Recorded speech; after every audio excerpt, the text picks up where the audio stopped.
आलसी लड़के की कहानी। एक बहुत ही भोला भाला सा आलसी लड़का था। वह कोई काम नहीं करना चाहता था, बस खाना पानी पीता और घूमता रहता। एक दिन उसे किसी ने बताया कि आश्रम है जहाँ पर तुम रह सकते हो। वहाँ पर 2 दिन का खाना हर रोज़ नाश्ता दिया जाता है, तुम वहाँ जाकर रहो। उस आलसी लड़के ने सोचा ये तो बहुत ही बढ़िया बात है। उसने वहाँ पर जाने का सोचा और फिर वहाँ भोला भाला सा लड़का अपना सारा सांसारिक जीवन छोड़कर उस आश्रम में चला गया। आश्रम में गुरुजी रहते थे। वह कुछ समय सबको प्रवचन देते थे। वह आलसी लड़का सुनता था, बाकी समय वह आराम करता और फिर भरपेट खाना खाकर सो जाता। ऐसे ही उस लड़के का दिन गुजरता गया। एक दिन उस आश्रम में कुछ भी नहीं बना। नाश्ते के समय नाश्ता नहीं मिला। उसने सोचा भोजन तो मिल ही जाएगा। अब भोजन के समय भोजन भी नहीं मिला। लड़का दौड़ते दौड़ते गुरुजी के पास गया। उनसे पूछा कि आज भोजन क्यों नहीं बना। गुरुजी ने कहा कि बेटा, आज एकादशी का उपवास है सभी का, इसीलिए आज तुम्हारा भी उपवास है और आज भोजन नहीं बनेगा। वह लड़का बहुत आलसी था, उसे बहुत भूख लगती थी। उसने गुरुजी से बोला कि मैं उपवास नहीं रहूँगा, मुझे भूख लगती है। गुरुजी ने बोला ठीक है, जाओ भंडारे के सामने से सामान लेके आओ और आश्रम के बाहर जाकर खाना बनाओ, लेकिन याद रखना भंडारे का सबसे पहले भोजन भगवान को चढ़ाना और फिर तुम प्रसाद प्राप्त करना। वह लड़का बोला ठीक है और फिर अनाज लेकर नदी के किनारे पहुंच गया। भोजन पकाने लगा, तैयार हुआ तो उसने उसके बाद भगवान श्री राम को पधारने के लिए बुलाया। अब जब उसे लगा कि भगवान नहीं आ रहे हैं तो उसने कहा कि मुझे मालूम है आपको तो अच्छा खाना खाने की आदत होगी, लेकिन मुझे अच्छा भोजन तो बनाना नहीं आता। पर मैंने जो भी रूखा सूखा भोजन बनाया है उसे आप आइए और खाकर जाइए।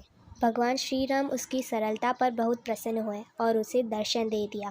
भगवान श्री राम आए हुए थे और उनके साथ माता सीता भी आई हुई थी, लेकिन लड़के ने सिर्फ 2 लोगों के लिए भोजन बनाया था, एक अपने लिए और एक भगवान के लिए। अब क्योंकि श्री राम के साथ माता सीता भी आई हुई थी तो उसने उन दोनों भोजन को माता सीता और श्री राम के सामने ग्रहण करने के लिए रख दिया।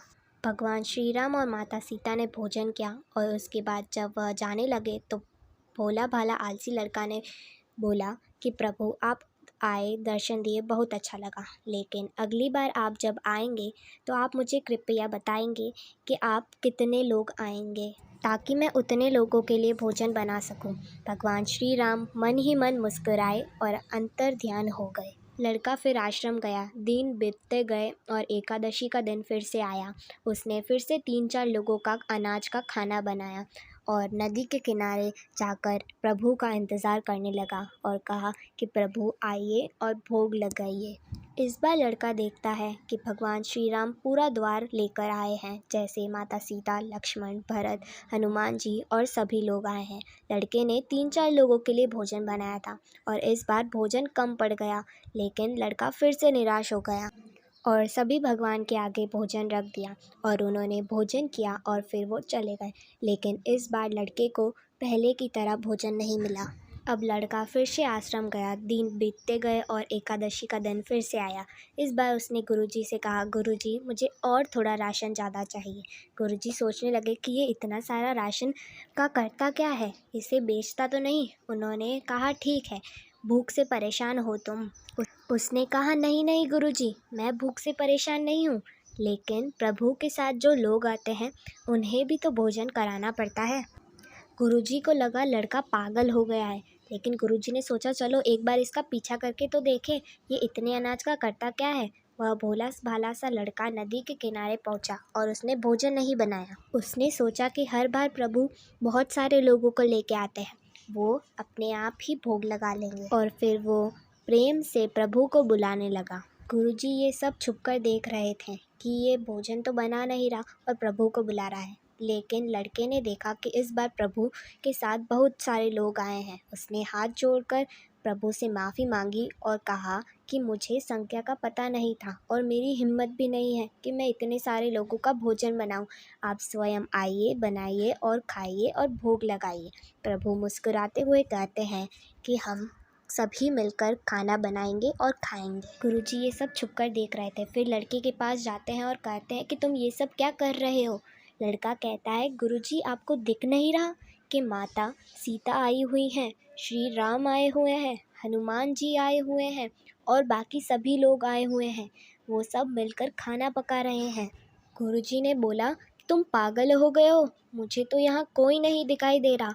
लड़का गुस्सा हो गया और प्रभु से बोला कि आप ये क्या कर रहे हैं? एक तो मुझे भूखा रखा और गुरुजी को दर्शन नहीं दे रहे।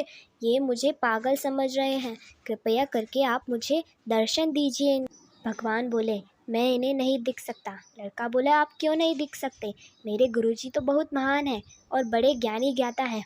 भगवान बोले, हाँ होंगे वो बड़े ज्ञानी ज्ञाता, लेकिन वो तुम्हारी तरह सरल नहीं है। तुम्हारी तरह वो सरलता तुम्हारे गुरुजी में नहीं है। लड़के ने ये बात गुरुजी से कह दी कि भगवान श्री राम कह रहे हैं कि आप में सरलता नहीं है, मेरी तरह आप सरल नहीं हैं, इसीलिए वो उन्हें दर्शन नहीं दे सकते। गुरुजी की आंखें नम हो गई। वो रोने लगे और कहते हैं कि यह बिल्कुल सही बात है, मैं सरल इंसान नहीं हूँ। और रोते रोते भगवान से माफ़ी मांगने लगे, जिससे भगवान ने उन्हें भी दर्शन दे दिए।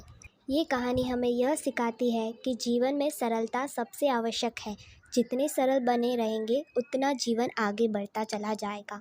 जब आप सरल होते हैं तो आप खुद भी मुस्कुराते हैं और दूसरों की मुस्कुराहट की वजह बनते हैं। धन्यवाद।